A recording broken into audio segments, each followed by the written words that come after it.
सम्पूर्ण कोरियन भाषा पारखी विद्यार्थी मित्रहरूलाई नमस्कार। स्वागत छ तपाईहरूलाई यस भिडियोमा।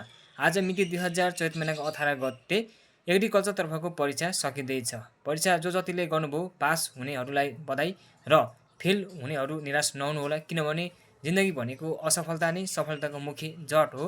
हामी फेरि प्र्याक्टिस गर्न सक्छौँ र फेल भए तापनि अरू विभिन्न अप्सनहरू पनि रहेका छन्। तपाईँ टपिक लेभलको क्लासहरू पनि लिन सक्नुहुन्छ। तपाईँको जिपिए 2.70 भन्दा माथि छ भने तपाईँले त्यस जिपिए मार्फत पनि तपाईँ चाहिँ पढ्न सक्नुहुन्छ। र अब आउने जति पनि हाम्रो प्रक्रियाहरू छ पास हुनेहरूको स्किल टेस्टहरू पनि अब वैशाख 6 गतेबाट हुने भन्ने कुराहरू पनि छ। सो राम्रो प्रिपेयर र तयारी गर्नुपर्ने हुन्छ। सबै साथीहरू पास हुने फेल हुने साथीहरू जति पनि हामी यो सङ्घर्षको लडाइँमा प्रतिस्पर्धाको लडाइँमा लडिरहेका छौँ। यो लडाइँ नै हाम्रो जिन्दगी हो, यसरी हामीले बुझ्नुपर्छ।